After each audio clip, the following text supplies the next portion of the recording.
Hi, this is Tessa Keogh, and we're coming down to the last few letters of the alphabet in our month-long Family History Month extras for Tuesday's tips in the Legacy Virtual Users Group community.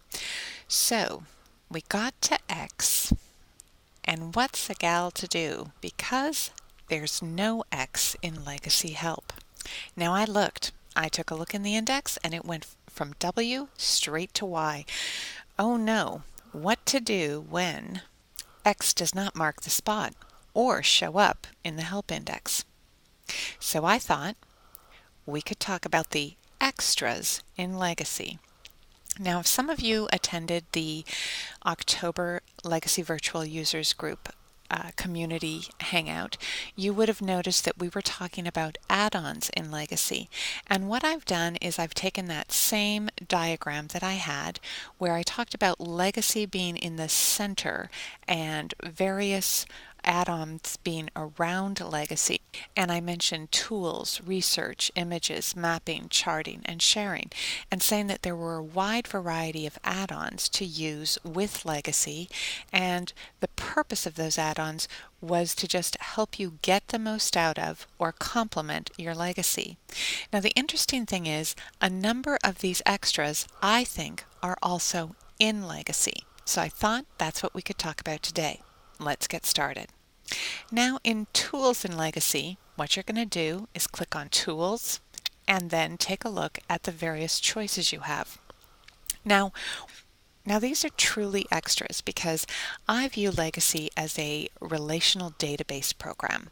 And the point of a database program is to be able to have information that you add into your database, and then it can relate to other individuals, other documents, events and facts. All of those things can work together so you have information. But Legacy adds what I would call some bells and whistles or some extras. And we've come to rely on them and we expect them to be in database programs. But as we discussed yesterday, from the outset in 1997 to what we're looking at today and the 7 versions that we've been using, there have been a lot of changes and Legacy has added a lot of things. So I thought we'd take a look at some of the tools in Legacy that many of us rely on, but are really extras to a database program. Now, a couple of the simple ones I want to point out are the Soundex calculator, and this is not as useful as it used to be, but it still comes in handy when you're taking a look at records that are indexed or filed by the Soundex method. And the really nice thing is you can put a surname in and then search the name list, and it will give you the Soundex code. The American Soundex code for Murphy is M610. And I will say that a number of the immigration records, certainly the St. Albans records or on microfilm, are added by the Soundex number.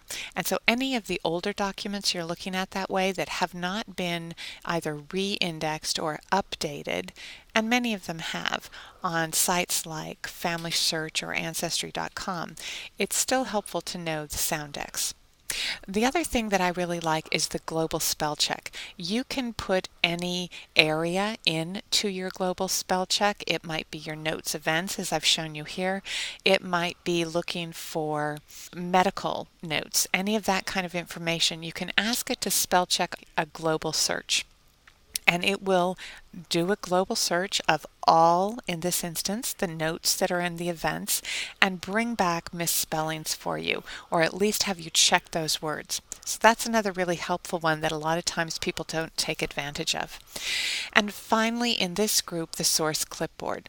That's listed with tools, and you can take a look at your source clipboard. I know we've talked about sources at a couple of hangouts, and it's a question that always comes up, but the source clipboard is a method by which you can copy and paste information about your sources from one individual entry to another, from certain events, a number of ways. And so it's really a useful thing to get more familiar with. And it's a whole other video in and of itself, but I just wanted to identify it here.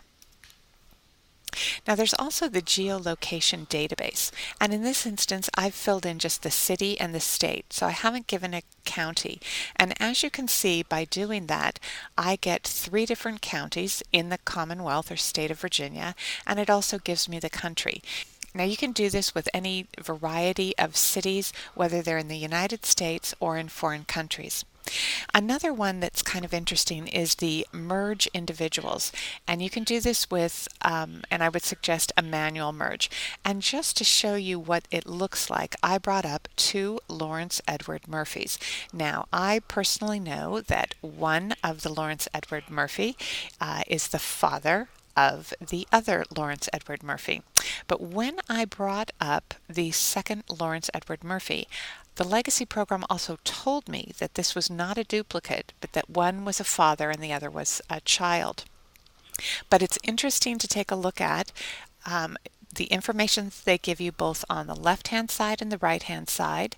You can swap those individuals. You can also select which information you want. In this instance, it's not a potential duplicate, but in the instance where it is, it shows you all of this type of information.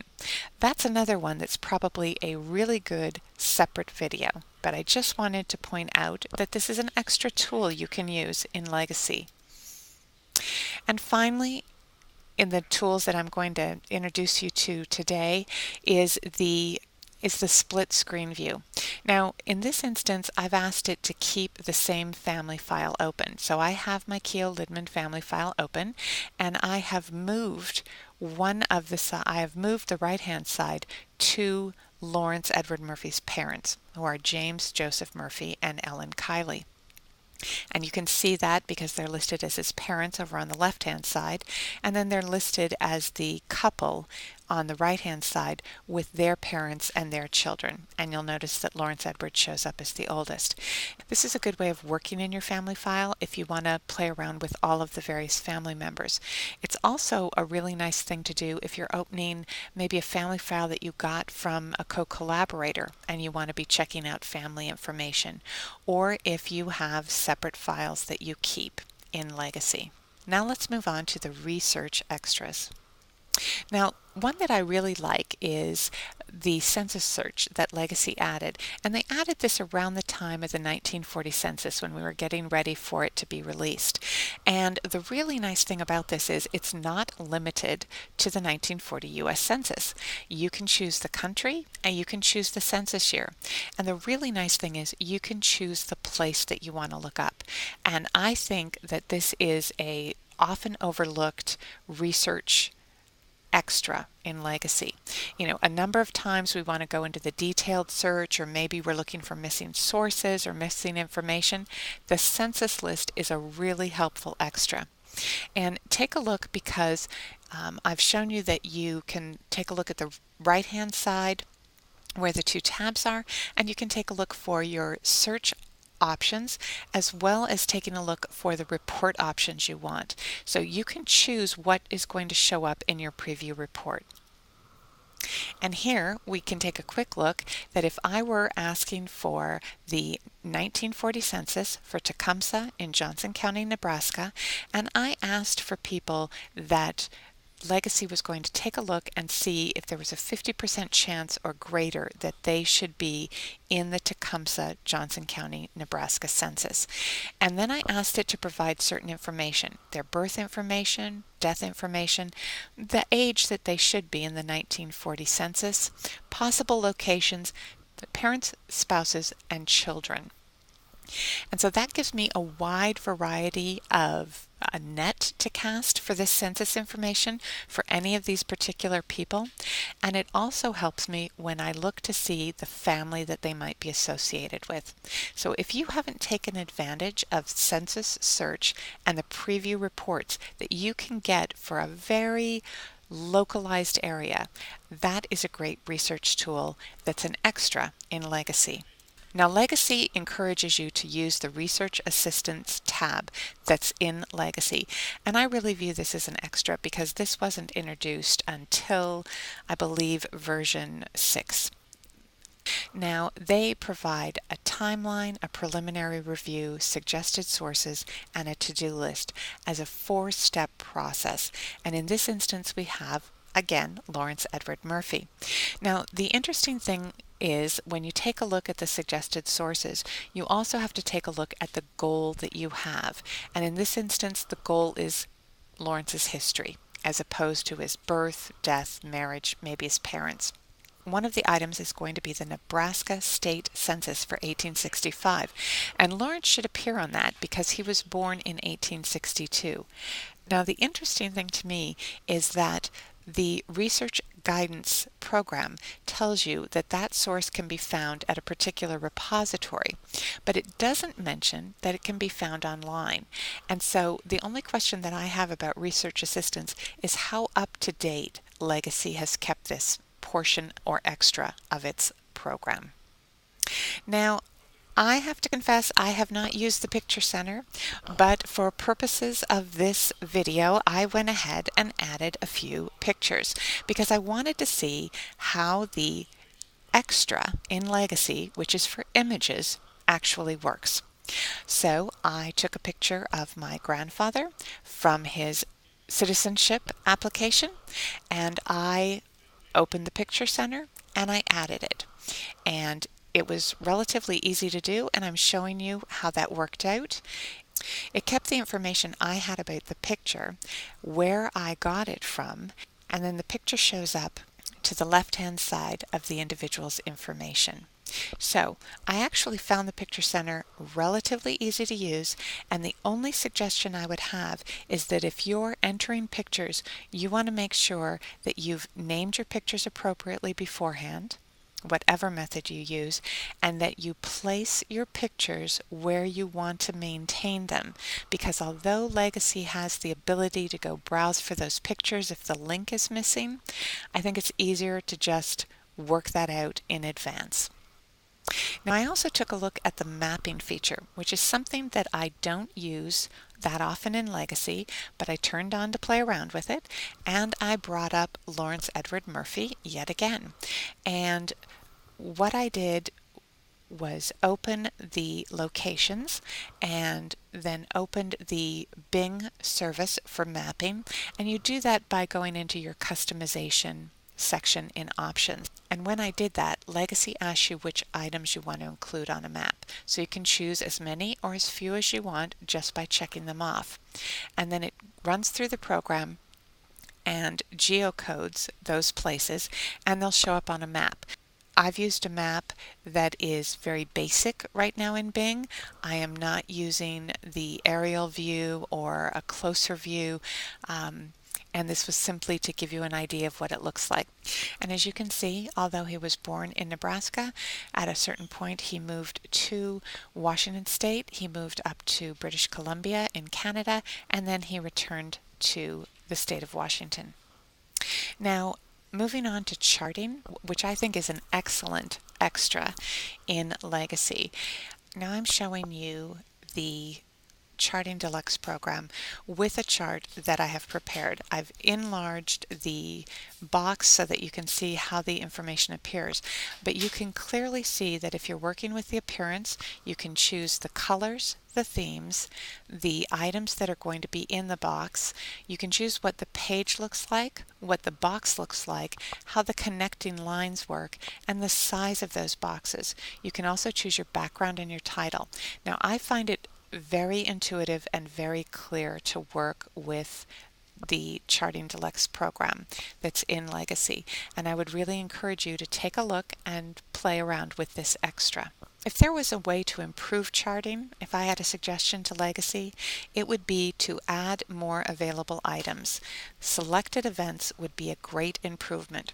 Right now you can include the name, the birth date and location, baptism information, marriage, death, burial information, and a picture. And that's great. But a lot of times when you're working with a chart, you might want to include selected events, and a number of people have made this suggestion, and I think it would be a great addition to charting. Now, as you can see, it's very easy to add or remove items, to move them up or down in the box, to determine how you want them to look. And you can take a look at the sample and it will show you what the font looks like and the size, and whether you're going to use particular styles or alignments. So I think, yet again, this was a terrific extra to Legacy. And like I said, if I could just be demanding and get selected events, I'd be a happy camper. Now, finally, sharing in Legacy. There's a number of ways to share the information that you've gathered and put into your database. You can export to a GEDCOM, you can export to Legacy, and if you have the program Clues, you can also export it to Clues. You can upload to Ancestry Online Trees, you can create a web page, and a number of people have mentioned that if you're having problems with that web page, LTools is an excellent investment to work with font sizes. You can create a shareable CD with Passage Express, and you can publish reports, and you can use the Publishing Center. So whether you decide to publish a book, whether you decide to make a CD and make a slideshow with movies, whether you want to make a web page, or whether you just want to share your GEDCOM with a co-researcher, you have the ability to do that all with the extras that are in Legacy. Now, some of the various add-ons that you might want to use with Legacy, and these are in addition to or instead of Legacy's offerings, which I consider extras. I'm just going to run through them really quickly and tell you that you have the opportunity to watch the October Hangout through Legacy Virtual Users Group. That's at my Tessa Watch YouTube channel. And in November, we're going to continue discussing particular add-ons, mapping and charting. And depending on how many programs we go through, we might even carry this through to December. So let's take a quick look. In Tools, my suggestion is start with what you have in Legacy, and then you might want to expand your tools. Some people use LTools. I happen to use Excel because I like to work with a lot of spreadsheets. You could also use note programs such as OneNote, which is another offering of Microsoft, or a program that a number of people use, which is Evernote. So combining your research in a note-taking method, whether that's Evernote or OneNote, or putting it into spreadsheets and then using it with your database, are all ways that you can use a variety of tools. With research, you can use the research assistance tools that are in Legacy. You could also take advantage of some of the other add-ons. GenSmarts is a program that I swear by. I love that program for my research assistance. Clues is another program, and these three that I'm mentioning, Clues, Custodian, and Evidentia, are all evidence-based programs, and we'll be discussing those add-ons in greater detail. Now, if you're looking to work with your images, you can start out working in Legacy with whatever photo editing program you have on your computer, whether that's a Mac or a PC. I happen to use a PC, and so I use the Windows Media Center. You could also use Google's picture system, and that's a program where they originally purchased Picasa, but now they've gone above and beyond. You could use Photoshop, which a number of people use. You could use Flickr, and there's other programs on the market that you could use. So whether you use Legacy by itself or in conjunction with other image and photo editing programs, there's a wide variety to choose from. With mapping programs, we're going to have someone presenting on Animap. There's also Family Atlas, Map My Family Tree, Centennia, and Google Earth. So there is a wide variety of mapping programs that are available today that will complement the extras that are in Legacy. So sometimes you have what you need in Legacy, but sometimes you might want an add-on program. Be sure to watch the October, November, and possibly December Legacy Virtual Users Group Hangouts to learn more about some of these add-on programs, and then choose what works for you. Now, the Venn diagram that you're looking at right now is what I use. I use Legacy, LTools, GenSmarts, creative memories for my Picture Center together with Microsoft Picture Center, Family Atlas, and Google Earth. So whatever you do to combine your extras and legacy with your add-on extras, you'll have a really robust system for your family history and genealogy. So what does your legacy Venn look like? Please either tell us about it or share a picture in the Legacy Virtual Users Group community right underneath this video. And we'll see you next time. Thanks for watching.